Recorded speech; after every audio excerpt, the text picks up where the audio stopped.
Good evening panel members and good evening everybody in the audience. I know it's quite late in the day, so I'll keep it short and sweet and I'll cover the topic for today, which is ICT for food security. I think we all heard our panel members talk about issues in the Food and Civil Supplies Department, and I'll just share some high-level thoughts on how ICT can help addressing some of the issues. Okay, now what is a utopian solution? If there's a ration arrives, the customer receives an SMS stating that his ration has arrived. Okay, he goes to the Kirana shop or the PDS shop, says that okay, to get his ration, does a biometric scanning, smart card verification. He gets whatever he wants.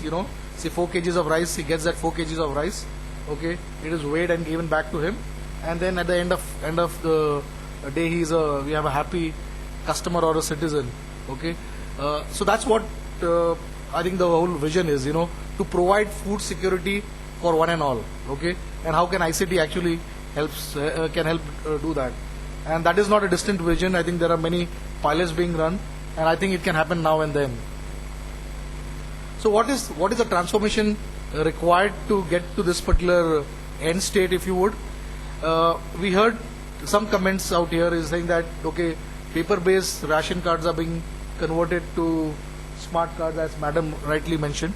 Okay, but what do we require? Actually, the end objective is to get insurance against food security. Are we looking at sales receipt being actually replaced with POS devices? I don't think. I think what we are looking at, the point which I'm trying to bring about is that we require a holistic end-to-end solutions, and everybody in the food, in the supply chain has to have that responsibility to ensure that the citizen who is from the BPL family gets what he requires at the right time, at the right price. I think that's the question which we're trying to address. So currently, yes, I think there are a lot of solutions which are being rolled out in the country. Some are pilots, some are solutions which are happening as a part of various programs. But many of these still are disparate solutions. You have ration card management systems, you have a point of sale systems, you have a public distribution system. But again, what you require is an end-to-end system, and I'll touch upon what we mean by that. And I think the vision we have as an IT company is that you need to have a EFCS, electronic food and civil supplies system. So the framework which we have, and so just some thoughts, I think these are just thoughts which we had, saying that if this is such a burning problem for the country, what should be the solution look like? So what we are saying is that it should have a public distribution model, it should have a ration card management module, it should have a budgeting and accounting module, it should have food and fair price shop module, and of course a supplementary module. And we realized that after talking to a couple of state governments that you require a grievance module, you require a module also to address some issues related to answering some questions in the assembly, and so on and so forth. So you require an end-to-end module, and I'll not go into the details of it. Also, it is very important that what we are talking about, the subject of food security, it's a subject where you're talking about delivering food to everybody, to all citizens below poverty line, and it's a subsidized subject. In the sense that there is a subsidy which is given to give the food to the end customer. So for that, effective monitoring is required. Okay, so the food and civil supplies authorities, commissioners, secretaries require information at the fingertip. So it's very important to have a dashboard, if you would, which will help us to really know what is the health. And I think we had a very good example of the midday meal scheme, where you have at the end of the day, how many meals have been served, which schools have been actually cooking the meals. So we require an online or near online system to provide the officials of what the state of the distribution is all about.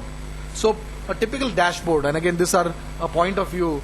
It should talk about month-wise, what is the demand, what is the allocation, okay, what are the payments, how much uplift have happened, and so on and so forth. So at one shot, I think the officials are able to get the health of the business, saying that yes, okay, this many, this was the demand and this was what was supplied on a given day or on a given period. So moving around, I think this was touched about by one of the panel members in Orissa, is that they talked about using 3 different kinds of technologies or cards. Okay, so we have, the citizens are from urban cities, semi-urban areas, and as the picture depicts, there might be some tribal customers. So I don't think we should wait for a solution which is one size fits all. You should have a flexible solution where in some semi-urban areas or urban areas where you have high-speed connectivity, you can have point-of-sale devices. Okay, but in tribal areas, you may have no connectivity, but still you need to distribute food to those people. How do you capture information? So I think technology should not be a limitation. I think what we need to look at, how do you provide food to the end consumer, and we can use a mix of technologies. You can do a batch upload, you can do a end of day or end of week upload, and so on and so forth. So I think that's how the solution should be crafted out. Also, means we execute large projects in the e-government space. What we have realized that business process change or change management is a very, very important area, and especially everybody in the where we are talking about automating food and civil supplies department. We are talking about giving training to everybody in that supply chain. So it's not only training which we impart when we start the project or we end the project, but it's an ongoing basis. So using tools like computer-based training, having video capsules, so that so that whatever information is there remains current, and new people joining in also gets trained on how to use the systems, and that has to be definitely done in local languages. So basically, what I would like to end my discussions here on one thought is that these are large programs, and we are talking about huge spends, either funded by states, either some funding coming from the central government.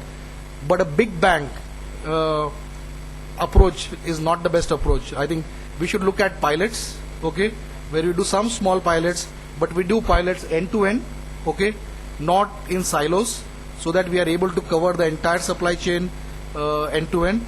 And for that, I think what we have devised as an organization is that to help officials in that space, like in insurance companies, you have a insurance calculator to calculate your premium. Okay, what we have devised is just a tool, is a EFCS pilot calculator.